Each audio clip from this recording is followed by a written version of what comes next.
Halo, Assalamualaikum warahmatullahi wabarakatuh. Kembali lagi bersama saya Indah Marfa Elas dalam pembahasan materi mata kuliah Administrasi dan Supervisi Pendidikan. Nah, kali ini aku akan membahas materi tentang evaluasi kinerja pendidik tenaga kependidikan. Mari disimak ya teman-teman. Bye. Jangan pun diriku, semut pun kan marah bila terlalu.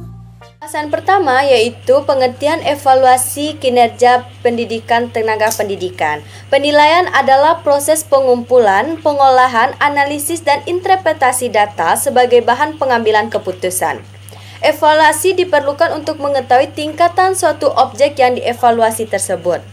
Dalam konteks evaluasi guru atau tenaga pendidik, yang menjadi objek evaluasi ialah guru atau tenaga pendidik tersebut.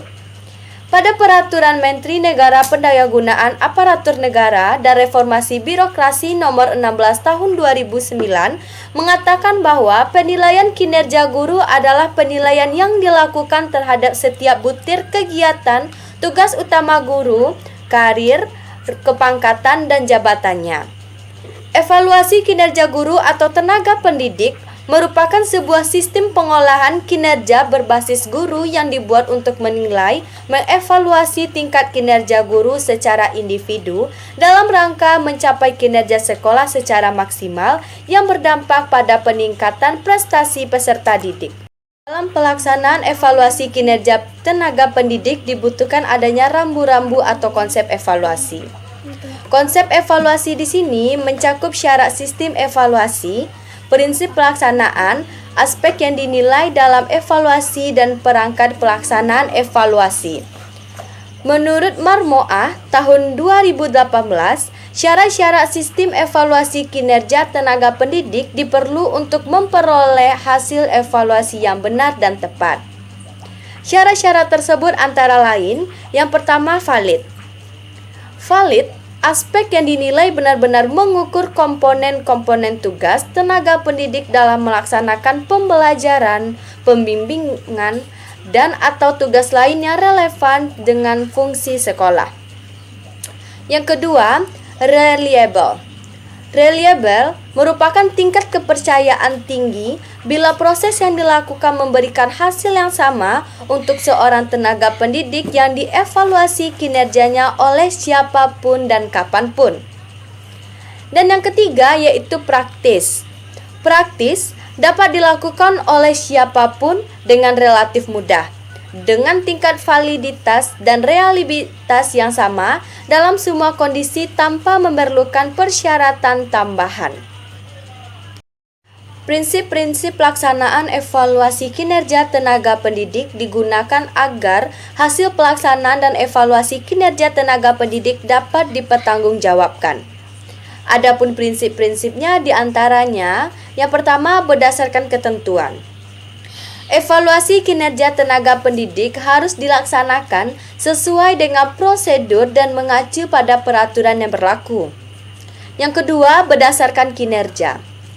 Aspek yang dinilai dalam evaluasi kinerja tenaga pendidik adalah kinerja yang dapat diamati dan dipantau sesuai dengan tugas guru atau tenaga pendidik sehari-hari dalam melaksanakan kegiatan pembelajaran, pembimbingan, dan atau tugas tambahan yang relevan dengan fungsi sekolah atau madrasah.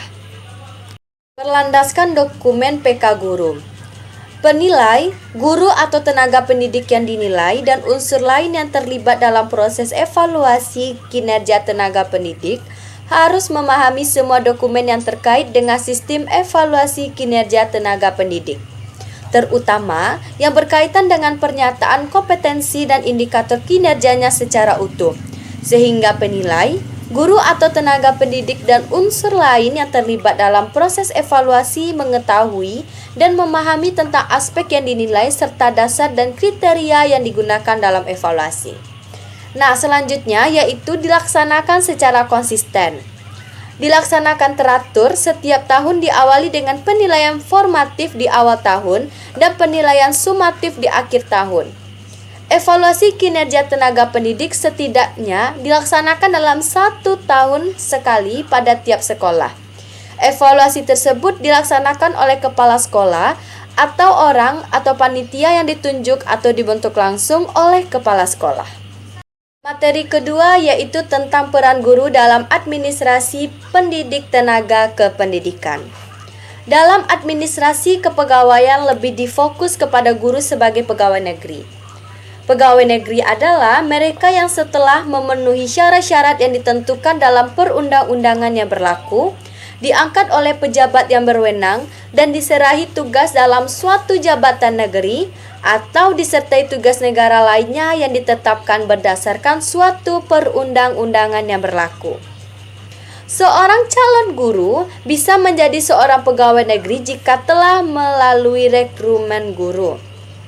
Rekrutmen merupakan suatu aktivitas manajemen yang mengupayakan didapatkannya seorang atau lebih calon pegawai yang betul-betul potensial untuk menduduki posisi tertentu atau melaksanakan tugas tertentu di sebuah lembaga. Adapun peran guru dalam administrasi kepegawaian menurut Ari Kunto yaitu 1. Membuat buku induk pegawai.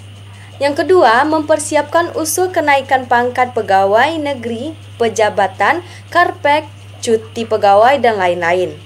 Ketiga, membuat inventarisasi semua file kepegawaian, baik kepala sekolah, guru, maupun tenaga tata administrasi. Yang keempat, membuat laporan rutin kepegawaian harian, mingguan, bulanan, dan tahunan. Yang kelima, membuat laporan data sekolah dan pegawai. Yang keenam, mencatat tenaga pendidik yang akan mengikuti penataran. Yang ketujuh, mempersiapkan surat keputusan kepala sekolah tentang proses kegiatan belajar mengajar atau yang kita singkat KBM, surat tugas, surat kuasa, dan lain-lain. Dengan berakhirnya pembahasan materi kita, yaitu tentang evaluasi kinerja pendidik tenaga kependidikan, saya berharap semoga para penonton, teman-teman, mendapatkan ilmu yang bertambah. Saya akhiri dengan Assalamualaikum warahmatullahi wabarakatuh. See you next time.